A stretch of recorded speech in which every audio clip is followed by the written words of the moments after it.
from his moral authority. Yes. I hope that his address this evening will indicate to all Nigerians and to the world that they have to stay only minimum short period to bring about democracy. Minimum short period to bring about democracy. Nigeria have been traumatized, and all of us have got what we did not expect. But I believe we must learn the right lesson, and we are learning the right lesson from that. In fact, in spite of those who compromise their position, those who betrayed the country, there are many Nigerians who still stood firm for what is right, for what is morally right and correct. And my own hope is built on those, what you may call the islands of integrity in Nigeria. And that also strengthened my own hope for the unity of Nigeria.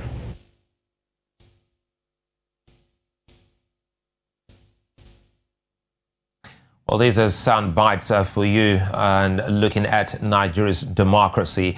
Recall that almost 6 years after Nigeria blew a chance to set the country on a democratic path as designed by the people, democracy returned and came to stay in 1999.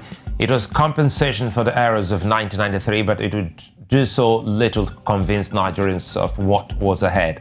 Now, the Nigerian Constitution came into being in 1999. Olusegun Obasanjo, a former head of state, became president, and a representative democracy also saw the people's voices in the National Assembly. If Nigeria ever fared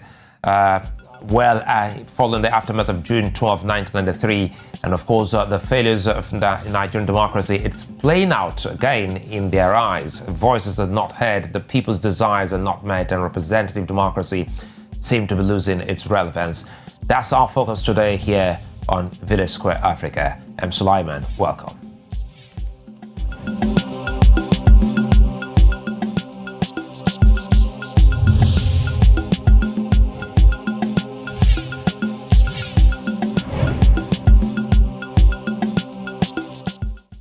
On May 29, 1999, Nigeria returned to democracy as Olusegun Obasanjo became president. Obasanjo's emergence was largely perceived as compensation for the mishandling of the 1993 elections, which was won by Chief MKO Abiola. Two Yoruba men, southwestern Nigerians, contested keenly for the presidential seat, with Obasanjo defeating Sulai. Now, 6 years before Obasanjo's emergence, Nigeria had been thrown into the arguments of a Muslim-Muslim ticket by the Social Democratic Party, as the party presented MKO Abiola and Babagana Kingibe as presidential and vice presidential candidates, respectively. Now, following the choices of the SDP, a top party member, Dim Chukwuemeka Ojukwu, left the party, citing the marginalization of the Igbo of southeastern Nigeria. Now, he left for the NRC, which presented Dr. Sylvester Ugo as a running mate to Bashir Tofa. This can be said to be the precursor to the ethnic democracy seen in the years that followed. Neither Abiola or Tofa became president, but the complaints of old were not to be in 1999, as Obasanjo, a Christian Southwesterner, lined Atiku Abubakar, a Muslim Northerner, as his running mate. His direct opposition, Falai, also lined up Umaru Shinkafi as his running mate in a strategy that has, for the 18th time, proved to work in Nigeria. Now, while the strategy may have yielded dividends in terms of results to the parties involved, sections of the country still feel marginalized. Marginalization in Nigerian democracy is widespread, with several groups complaining, feeling not represented enough. As youth call for better representation, women are not left out. And there is the basis of the calls for a constitution review. Joining me on the square today is George Ake. He's a legal practitioner and a member of the People's Democratic Party. pretty much later. Farouk Adamu will be joining us. He's a member of the APC. George Eke, many thanks for your time, and thank you for joining us here on Village Square Africa on News Central Television. Thank you so much. But a point of correction, I'm no longer a member of the People's Democratic Party. Oh, thank you very much. Apologies for that. It would seem that almost everyone seemed to be leaving active politics. May I even start from there? I know it's personal, but if you want to share, what informed you are leaving, partisan politics? Well, I wouldn't say left, but I'm standing down, as it were, and waiting on my wings, to make sure that things are good enough, to allow me in, or to make it conducive enough for me to realize my own interests. And everything in politics is about interest. So once you declare your interest, then you begin to look out for the best platform on which to achieve that. Well, that's good to know. No doubt, quite a number of things happening in the country should also worry you. You're one of the notable Nigerians who's always giving his voice and views on matters of national issues here in Nigeria. What can you make of representative democracy in Nigeria? Looking at what's been happening since 1999 till this moment, Nigerians seem to be very far from having representative democracy. Yeah, the whole idea of democracy is another word for it, or another phrase for it is representative democracy. The reason being that, anything other than democracy, you probably may not find a viable House of Representatives or Senate, as you may call it, the National Assembly. The reason is that maybe with a military force, you find out that you have the executive and the judiciary will be there, but it's the legislature that normally suffers, is the fall guy, as it were. But again, representative democracy, you can say, we had.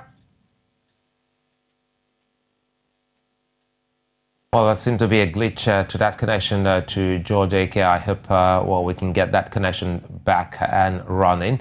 Trying to make meaning of Nigeria's democracy since 1999, and we have actually been having our conversations with notable Nigerians to weigh in on the whole essence of democracy which Nigeria has been experiencing since 1999 till date, also looking at agitations of a section of the country.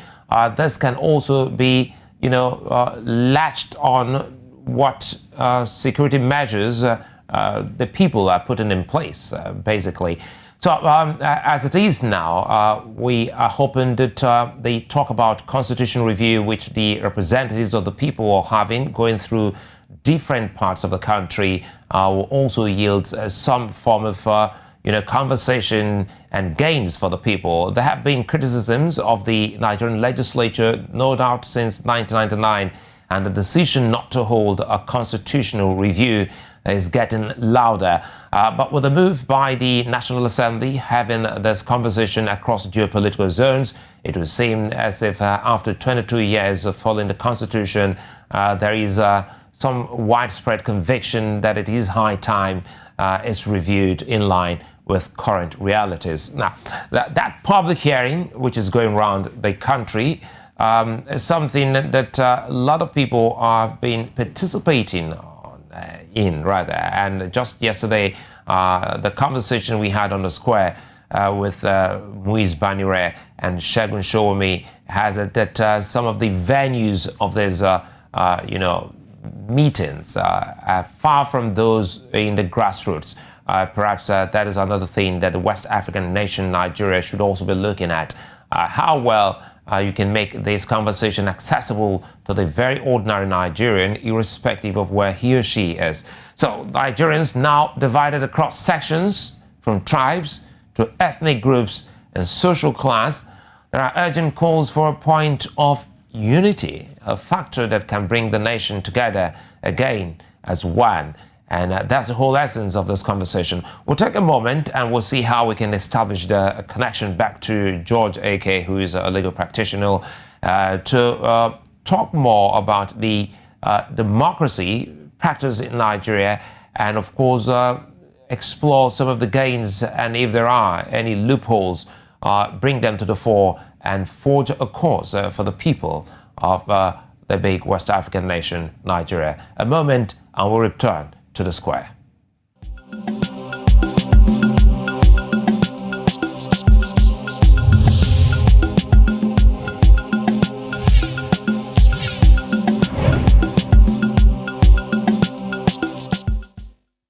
Well, good to be back again. Quickly to our viewers across Africa, especially those who usually send in messages from Ghana, Kenya, and South Africa. At the moment, our Twitter handle is not, receiving messages. So we do hope that we should get all of that going forward by mail. But quickly here, the talk about Nigeria's democracy, which falls on June 12, is our conversation today. And with me is a legal practitioner, George A.K. Once again, George A.K., apologies and thanks, knowing that you're still there with us. We're talking about Nigeria's democracy. Before we get in deeply, you were trying to put a sense of the type of democracy we have here in Nigeria. Yes, very much so, because we've been talking about June 12. Let's probably start from the June 12 stop, because it is actually June 12 that brought me into politics, as a matter of fact. Then, and the beautiful story I have to tell is that I was working against MKO Abiola because I had just gotten into, and what took me to the NRC was the vice presidential candidate who we were all working for, Dr. Sylvester Ugo. Then we were trying to see if we could make him vice president and by extension get Tofa, to win the election. But we were defeated roundly.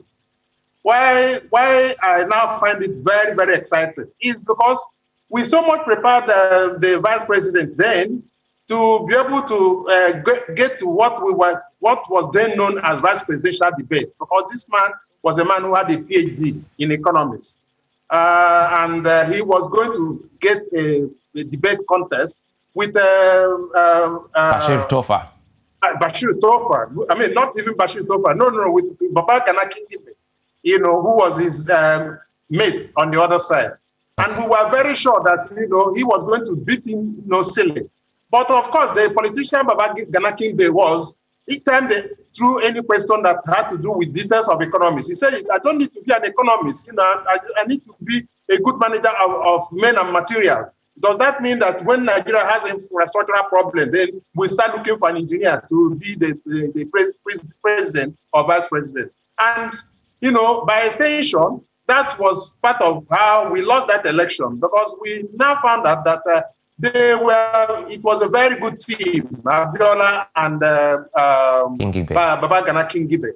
And by the time the results came out, it was very glaring. Even when we tried as much as possible to do what we thought we could do then by way of condemning the Muslim ticket and looking out for, those things that will make Abiola look like he was a religious bigot and all of that. We failed woefully. Nigerians actually wanted him. That brings me to the character of the individual, who is contesting election. And that is why how we can sustain our democracy. You see, I disagree and very well with the case law that says it is the party that wins the election. That is part of why we are in trouble. I think it is better that we begin to see the individual who we are putting forward, as the person the people are voting for. Because the character of the person is the issue, not the party he is contesting election on. Because we found out that we couldn't impeach the character of Abiola, who towered over and above everybody.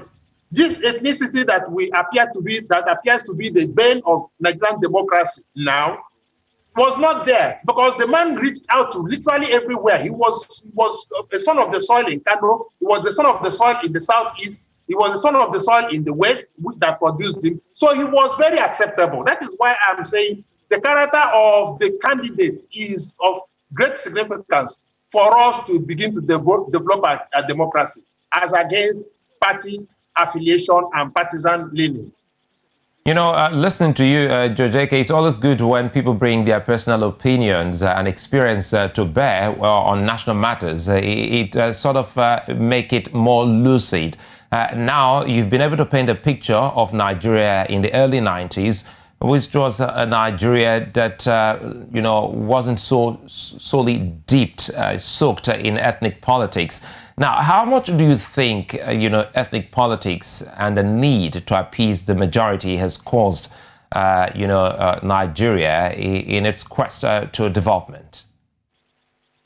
Well, you see, when you spoke to me about this program, I took some time to go and read a book that I read, in the early years of my university days, in the late 70s. The name of that book is Ethnic Politics in Nigeria. In short, as a matter of fact, I have a copy of that book written by one Professor Nnole. And based on that, I was able to decipher why Nigerian democracy is going to have problems if we continue to politicize ethnicity. In short, there is a particular chapter there which he called politicization of ethnicity. Because, you see, most people who come into politics ride on the crest of their ethnic leaning to be able to get into politics. And then, of course, politics being distribution of scarce resources, especially in a milieu of want and abject poverty. Almost everybody rallies around whoever he thinks is of his own stock. And with that kind of thing, we cannot get persons that tower over and above their ethnic leanings to be able to do things for the country. And because primordial sentiments are so high, and they go with primordial loyalty, quite a number of people who are in politics are bothered about what it is that they can take to their people, who they call their people, as against what they can do for the country. And that is the difference. The moment somebody who grows over and above the ethnic leanings and the ethnic cleavages that we have today in politics comes in the scene, you will find out that Nigeria will move forward, politics will move forward, democracy will move forward. And what we're talking about is that Nigeria is not the only multi-ethnic society you can find. In America, there are so many. In short, as a matter of fact, in America, I tell everybody there that everybody is a visitor. That's hardly so. The original Americans who are the Red Indians, they are you can't hardly find them in the streets of America. Everybody is a melting pot for all ethnicities, but they have gone above that. So such that they are talking about America at all points in time. So that's the only thing that can make our own politics and our own democracy grow. When we begin to talk about Nigeria, as against whether you are Igbo, whether you are Yoruba, whether you are Hausa, or at least now that we're talking about whether you are Fulani, that cannot help us grow. Well, I think it's a fine place for me to quickly bring in Deji Adeyanju. He's a civil rights activist, and he's one who's been speaking about ethnic politics in Nigeria, which he has always said must be eroded. Deji, good to have you join us on Video Square Africa. Before you came on, George Eke has painted a good picture, taking us down memory lane where Chief MK Abiola rode on the back of a Muslim ticket, irrespective of both candidates being in the same religion. Nigerians still gave them an overwhelming, vote to emerge as the winner of that election. At what point did Nigeria, lose it? Because looking at that book by Professor Nnole, as shown to us by George Eke, he penned that down even before 1993. So what did he see in Nigeria, Deji, that is now so evident to the extent that everybody in Nigeria is, tilting towards his own ethnic affiliation instead of national matters? Yeah, you see, sometimes when we discuss issues, we make it sound that as if Buhari is the main source of our problem in the country. Myself, I'm guilty of this, and this problem did not start today. However, but because of the widespread frustration over the years, and the current hardship in the country, so you find people naturally pointing the buck at the table of the president, because the buck must always stop at the table of the president, in line with what Thomas Jefferson said. But that being said, we must also blame some of our founding fathers for this ethnic politics, because many of them, even if you look at the kind of parties, regional parties they formed, they were guilty, and the kind of agendas that they were driving, we must blame them. Yes, the MQ Abiola Babagana Kingibe ticket was a fantastic one. It's so fantastic in the sense that even in Kano, they defeated Bashir Tofa, right there in Kano. And it was about competence, it was about character, it was about deliverables. It was about things that could be done for the country, not, this is where this man comes from. This is, again, you see, it depends on who is the leader of the country.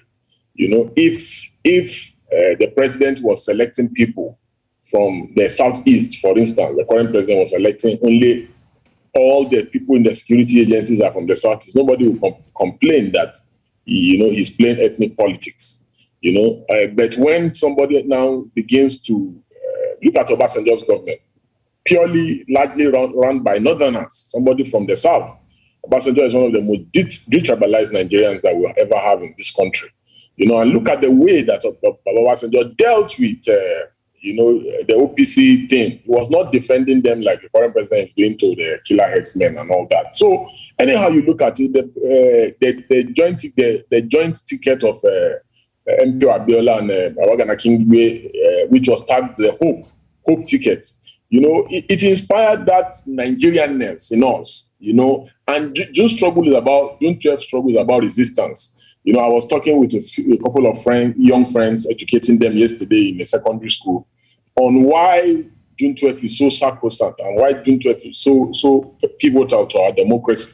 It's pivotal to our democracy because that was one of the free and fairest elections we ever had in the country, where even the losers did not challenge the outcome of the result, but somebody still annulled that kind of a result. So, and again, if you look at the resilience after June 12 itself, it reminds me of what happened, in Alabama with Martin Luther King and the Civil Rights Movement, of just pure resistance. They knew that they were going to be arrested.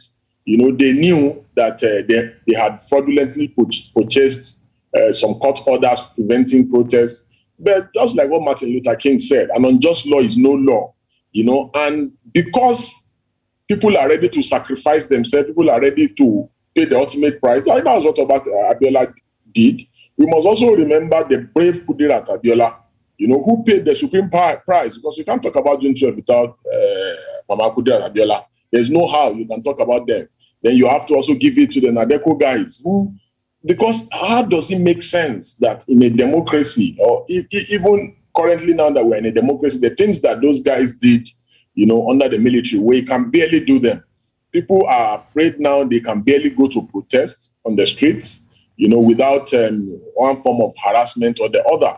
Again, we must also give it to not just Abiola, but the team around him, those who put up his messaging, his campaigns, because the messaging is the thing. Because, again, it goes beyond just the person, the individual. It goes beyond the message. What message are we preaching? Look at from 1999, from 2003 till date, our political campaigns culture is gradually, fading out and eroding. Because if you look at the kind of campaigns that we had in 2019, 2015, about certificates, who does not have certificates, you are stupid, I'm stupid, you are this, yeah. But if you take a look at the campaign of SDP and NRC, leading to June 12th, you could see issue-based. We are doing this. If you look at even their jingles, I tire for this country, things like that.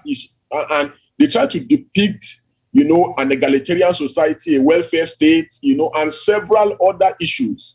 That was what they tried to do during the June 12th, leading to the June 12th itself proper.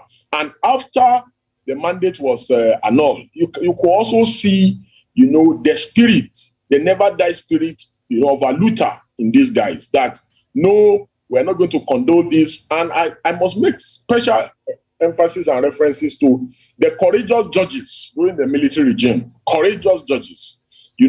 During the military regimes, judges were courageous, but today the reverse is the case. Let me bring in George Eke here because I caught him a few times nodding to some of the things that you were saying, Deji, and I'm quite sure that has evoked some memories in you, George.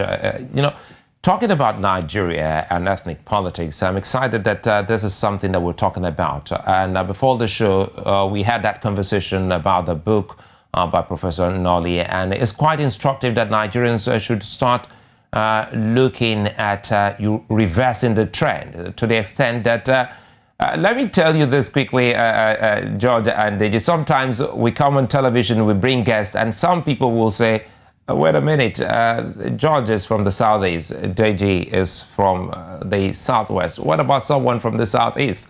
We're not represented on your program. So it has even gone beyond, what you see in politics. It's deeper than deep. So what can be done to improve, our democracy, taking it away from what we're dealing with at the moment, George? You see, the moment we begin to de-emphasize ethnicity, where somebody comes from, and begin to talk about competence, just like you saw me nodding, while Deji was talking, because you see, when I was on the other side, what is even interesting is the fact that I was on the other side. Those who would have wished that MK Abiola failed or did not win the election. And we were like throwing trash at him.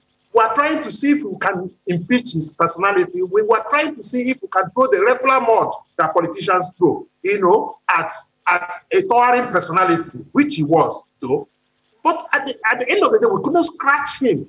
So that is exactly part of why I'm recommending that, you see, people's character, the person itself is a person, should attract the votes, not the party. When the person says, this is what I want to do, now you can now begin to find out whether this is a man of integrity, whether he is capable of doing that. It's not a situation where the party says, this is our manifesto. And maybe the person who eventually gets elected simply trashes the manifesto and does not even bother about the items of the manifesto any longer, which is exactly what we now see in current politics. By the time you start reminding the person, but you promised us that you are going to do this, you are going to do this, and all of that. The person does not even say anything about it. He just continues to do what he wants to do and takes people for granted. So the character of the person is of significance, in elections. And that brings me to this idea of when somebody wins election, he now needs to, I'm not trying to see what extent we can tamper or at least tinker with the electoral act, such that when a person wins election and is declared winner, the onus of proof, the burden of proof should shift to the electoral body, i.e. INEC, to establish how that person won the election. Unlike what takes place now. What takes place now is that if you defeat me in an election, it behoves on me to now say how I won the election. Meanwhile, the documents, the numbers and all manners of electoral materials that I need to prove the fact that I won the election are not with me. They are with INEC. And if INEC chooses not to support me, they will not bring those documents. And once they don't bring those documents, my case will fall flat. But if they also in other words, George, sorry, I'm still with you, George, before I come back to Deji. In other words, are you saying the electoral process and electoral laws in Nigeria, have been denying the people of making good choices? Beautiful. You know, they aid the whole idea of people having to write results, write figures and all of that, and get INEC to announce it. But because at the end of the day, if the man goes to court, because invariably he'll go to court, by the time he gets to court, he will not find the materials to prove that he won the election. So the recommendation I'm making now is that the Electoral Act has to be tinkered with to be able to get INEC to now carry the burden of proving whoever they announce as the winner of an election. And that will go a long way towards sustaining our democracy. We'll come back to you, George, so that we can start talking more about the constitutional review and why that has always been, a talking point, irrespective of the administration Nigeria is going through. Deji, the talk about civil society is very loud here. And just before you and your group started, being checks to the government of the day, there was this law, this, dull moment in activism in Nigeria. Take us through what went wrong. Is it that the civil society in Nigeria is dead? Because that is very key in a democracy. Well, before I go to that, I just want to quickly chip in to what my big Egbon has just said about burden of proof as regards to elections. For me, I always believe that he who alleges must prove. I agree with the doctrine of the Constitution, and other enabling statutes and laws. For instance, even the Evidence Act will tell you that he who alleges must prove, or he who is likely to lose if no evidence is adduced must prove. So for me, I believe that that should stand. However, certain provisions of the Electoral Act can be imputed to make INEC less likely to support the winner of an election, so that INEC is more independent. The hands of INEC and INEC is not tied. INEC does not have any obligation to always stand with the winner of an election. That being said, now on the issue of activism, I've always had the view and the opinion that activism is the work of everybody. It's not the exclusive preserve of anyone.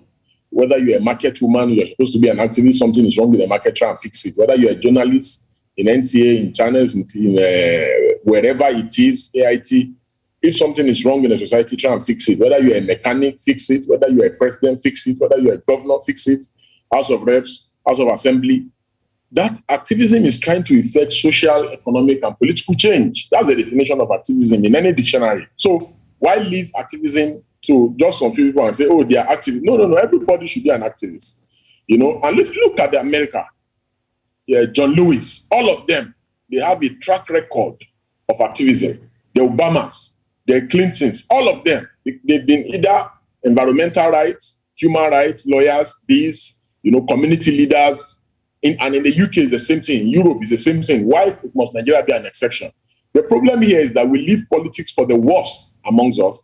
So, and this is the end result. Look at in this current cabinet. Look at the Attorney General of the Federation. We have a Fashola in that cabinet. Why can't he be Minister of Justice?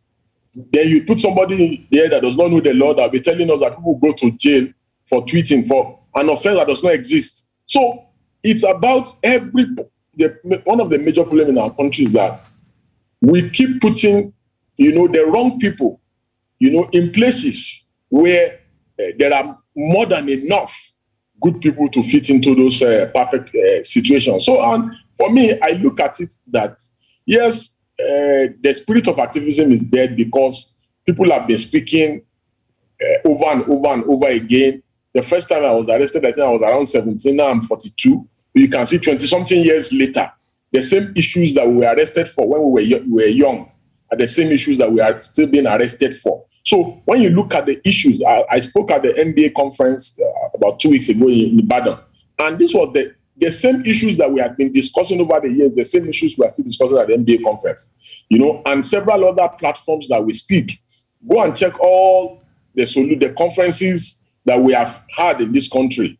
The same solutions that provided in the 1960s are what were provided in the 70s, and the 80s, and in the 2000s. So you look at it and you say, why are things not moving? The reason why things are not moving is because certain people believe that politics is dirty. They've convinced them that politics is dirty. Therefore, the good people will not go into politics.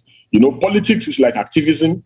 It's like community service. And Deji, this is also to you quickly. Allow me butt in here. I'll come to Georgia in a minute. But Deji, again, you just made reference to John Lewis and some few other people who also made it into politics, from activism to politics. The story is not any different in Nigeria. We've seen some few individuals who also made it through activism to politics. But again, what then happens when they get in there? Have they been able to make that change that they preached and fought for?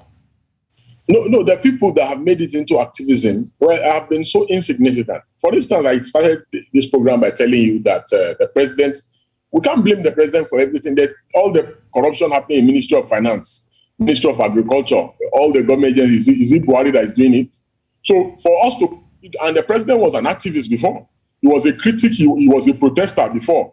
He had protested, he had gone to Supreme Court, he had done so many, he was an activist himself. So if you do not, say Sheikh Hussaini, my brother, was an activist, and several other people. So if you do not have significant number of people, look at Festus Keyamo and the field. If you do not have significant number of people who can make the change that is required, then there is no way that any meaningful change can ever take place in the country.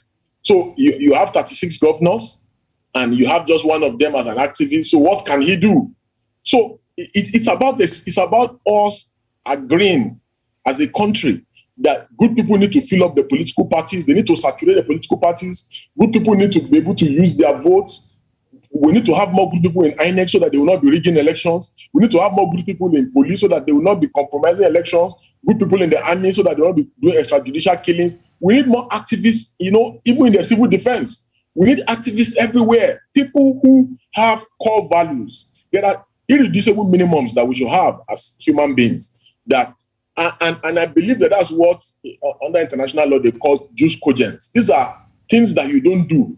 For instance, like slavery, abolished. So why are we still doing corruption in the 21st century when this is a crime against humanity? So let me quickly bring in, apologies, let me quickly bring in George. George, it's just 2 years before Nigeria's next big election, another general election.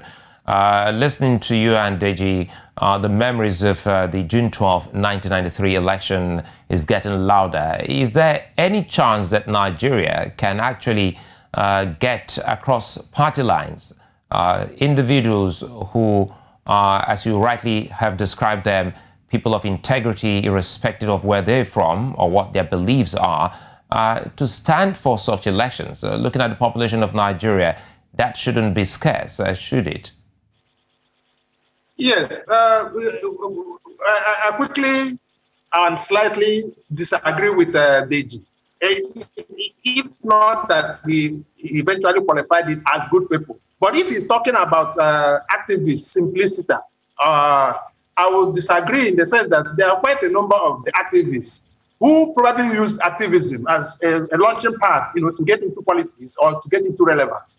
And by the time they got into politics, they dropped into a void. It's not even as if they are very few, because anybody can also do something within his own thought. And we have seen a situation where some activists became governor and all of that. And we didn't see any remarkable difference between what he was doing and what the conservatives, at least what they normally refer to as the conservative, politicians would have been doing. So everything evened out, and I didn't think, activism played any significant role, in his governance. And ditto for quite a number of other people who have become ministers and all of that. One would have just thought that they are going to bring some revolutionary thoughts or processes, to be able to handle their thoughts. That we didn't see that. So let us believe that it is only when good people, they may come from any kind of profession, but they have to be good.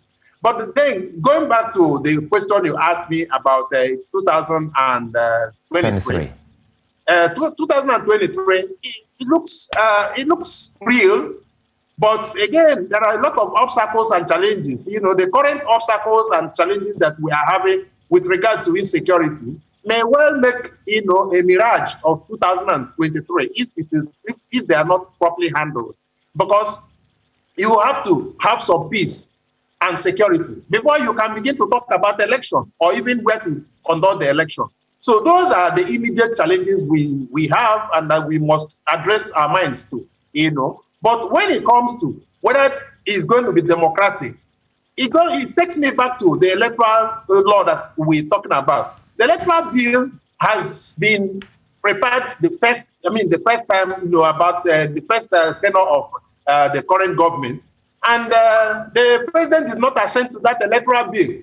He had this reason that it was brought too late. Initially, he said it was topographical errors.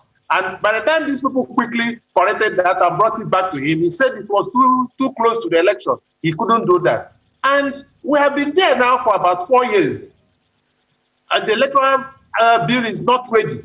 And it is based on the rule of law, which electoral bill, represents, that we can get into this February 2023 that we are talking about.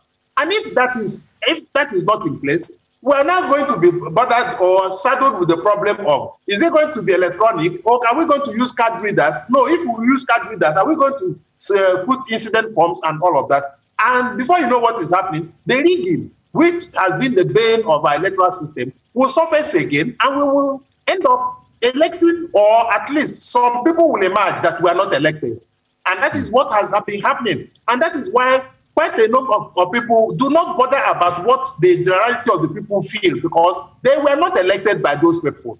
And they're most likely not going to go back to those people to be elected, because they have a way of, what we call in politics, orography.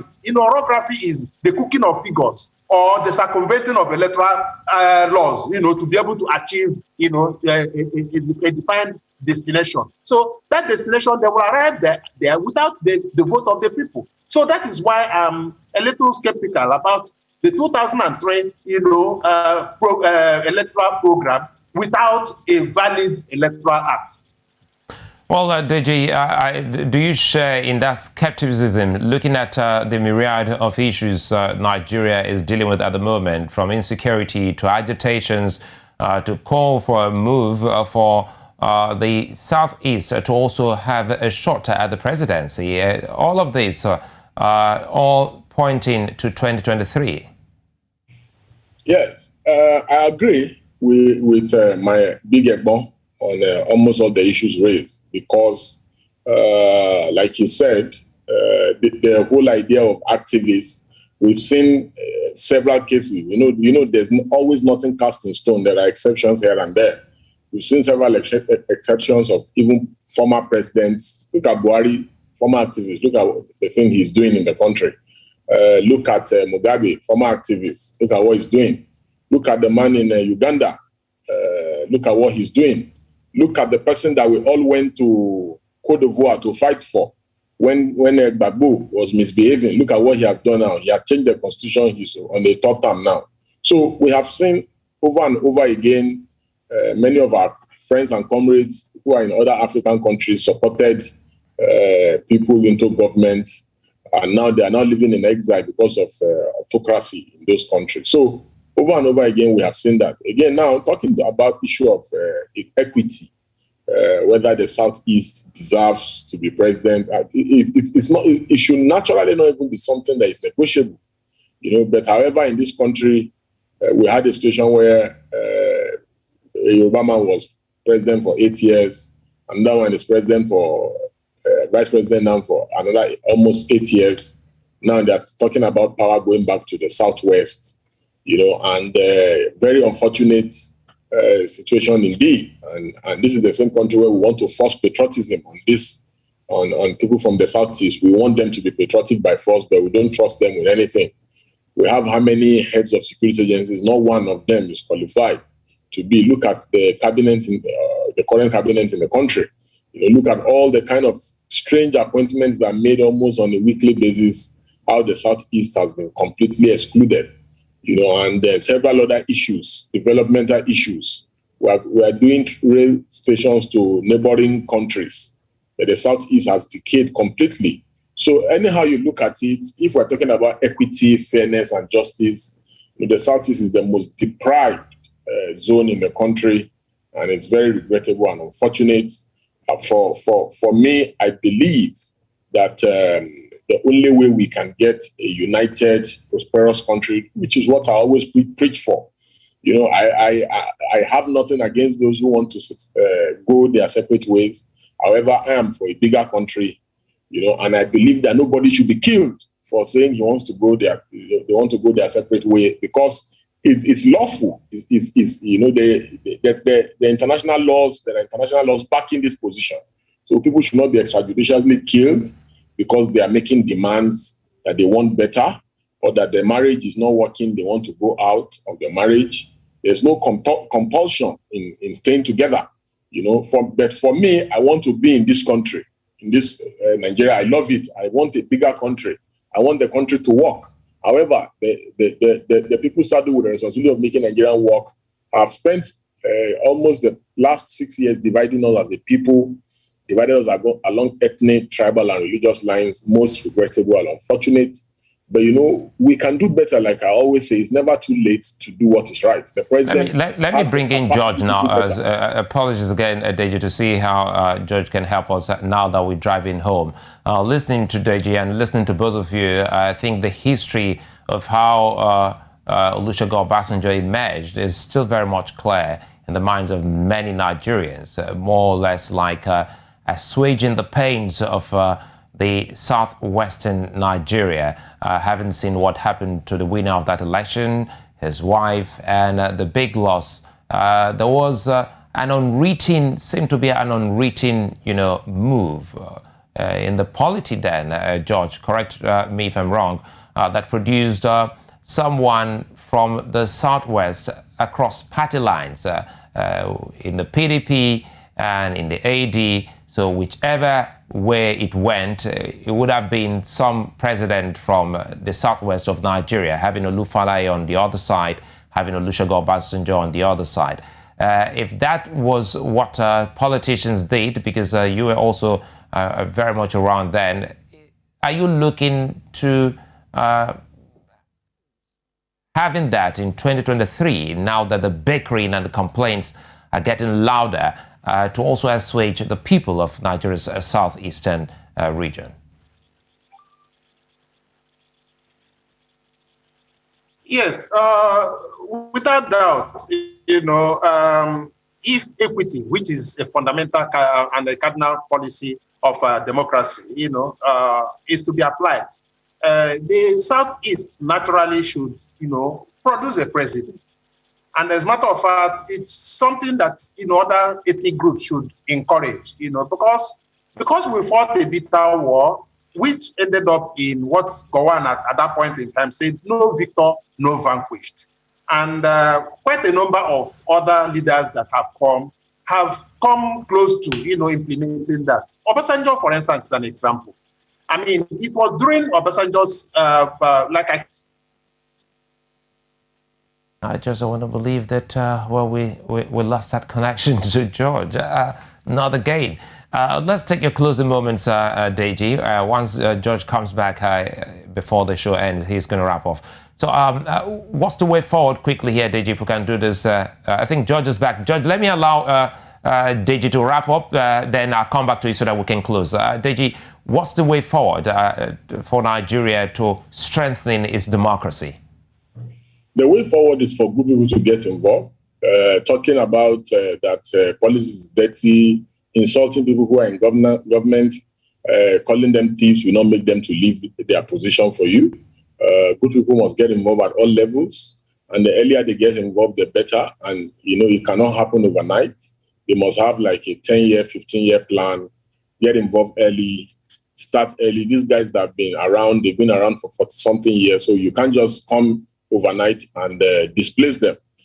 So they must get involved. And one thing that is so certain about politics is either you will lose election someday or death will come. So this set of leaders will at some point expire, and so when they expire, we should be able to have a new set of critical mass of leaders, who have some morals, because politics without morality is just is an unfortunate venture. So we must get enough good people involved, and into the system so that they will be able, to achieve a welfare state that Nigeria and all Nigerians deserve. Okay, thank you, Deji. And George, you can continue on your train of thoughts before we wrap up now. Yes, if you can hear me, I was saying that it's time, the other ethnic groups in Nigeria, now that we're talking about ethnic groups, allowed the Southeast to at least produce a president. For whatever it is, it will show inclusiveness. When we talked about no victor, no vanquished, we should be able to demonstrate it by saying, look, you are part of us.